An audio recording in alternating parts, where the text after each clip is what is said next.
Hey guys, Taylor with GammaEdge here, coming at you on market recap for June 3rd, 2025.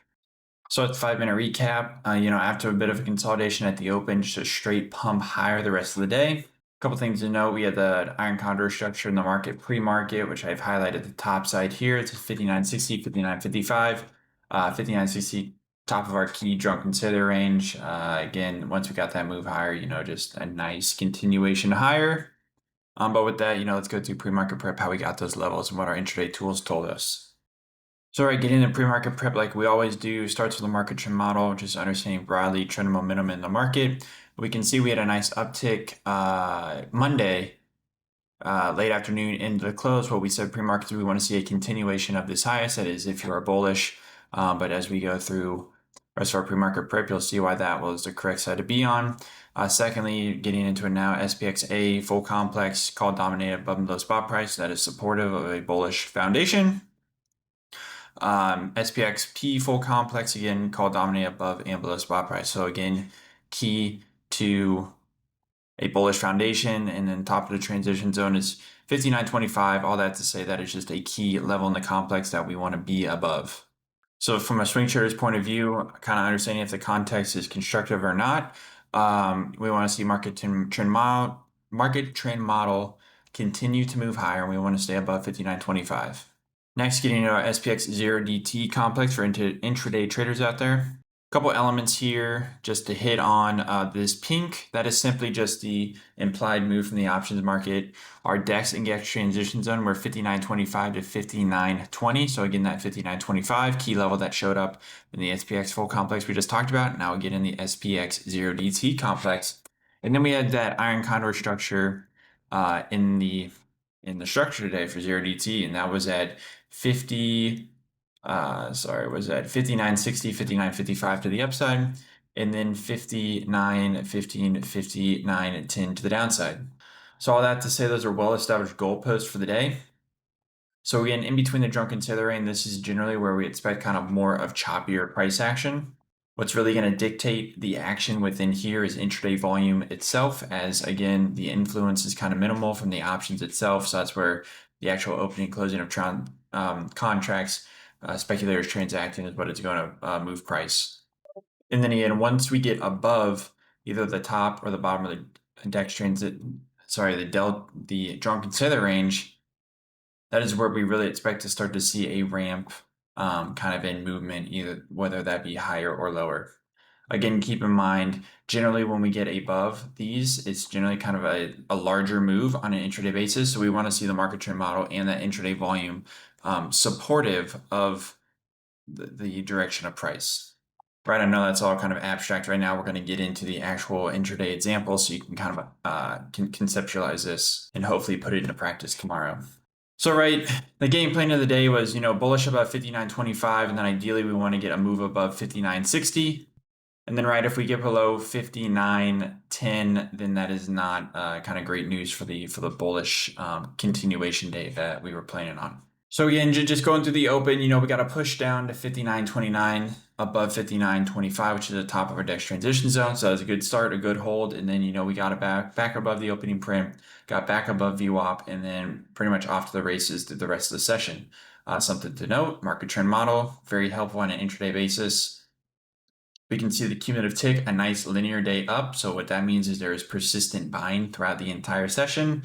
Additionally, we saw filter tick buying for a good part of the session. So again, that is just a measure of significant buying or selling via the filter tick. And so again, that was moving higher, aka buying for the session. So again, just this tool alone is a great tool of understanding kind of where trend and momentum in the market is on an intraday basis. Then we can just see spot price itself, which is this green line just ramped all day.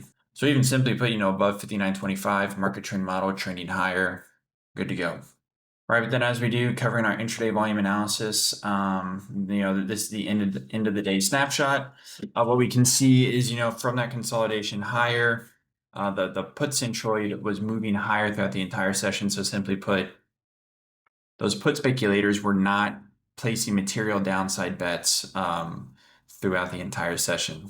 On the flip side, call speculators that this action was sideways to higher for most of the day. Again, that was supportive of this gradual move higher throughout the session. And then something useful that we can see is you can see really the character of the market in two separate instances, right? Kind of before one and after one. Before one, nice move higher. After one, bit of a declining flip in the call centroid. So the reason that is useful and informative is right. We got this move higher. We just got a simple retrace of the range today, but then we weren't seeing a push higher again. So, if you were kind of playing for a retest and a pushback higher, really didn't get that. So another way that this is useful, coming into the close, if you're an options seller, what would have you more of a directionless trader, we can just understand kind of the ranges of the probable outcomes and kind of where price is not likely to go. So as we see that this range contracting, that is super useful. But then even throughout the entire session, right? Like we can see the put centroid is moving higher throughout the entire session. We know the market trend model was moving higher. So a material downside break was unlikely with what we were seeing transacting intraday. And then right to the upside, we did get a massive ramp higher. Don't get me wrong, but then right it started to get contained once we couldn't see a continuation of this massive ramp and call speculation. So right, just show you how this is actionable, right? Here's the volume command from 1230. Again, you can see this pretty constructive bullish pattern. We have generally sideways to higher build and the call centroid, put centroid moving higher. So all things are pointing towards sideways to higher price. And then you marry that up with the market trend model at the same point in time. Again, we were, ramping higher there as well. And then to beat a dead horse here, second half of the session, again, we can start to see how the call side is rolling over here. And so what this kind of likely suggests, at least to me at the time, is, that strong move higher is likely done for the day. And yes, the market trend model did ramp all session, but just notice the rate of change of the filter tick itself. It really dropped off after, kind of 130-ish. Yeah, 130-ish. And me personally, what I did is, after this kind of choppy price action right here, I got in around this point right here. Reason being is we were above the opening print. We were above a trending higher VWAP. Everything that we've already gone through was trending higher. And so my target was up towards the top of that iron condor structure, 5960.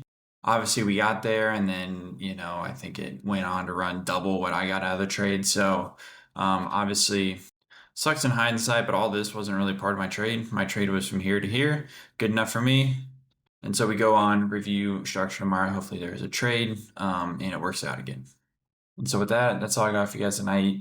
We will see you tomorrow bright and early, pre-market prep. Thanks. Bye.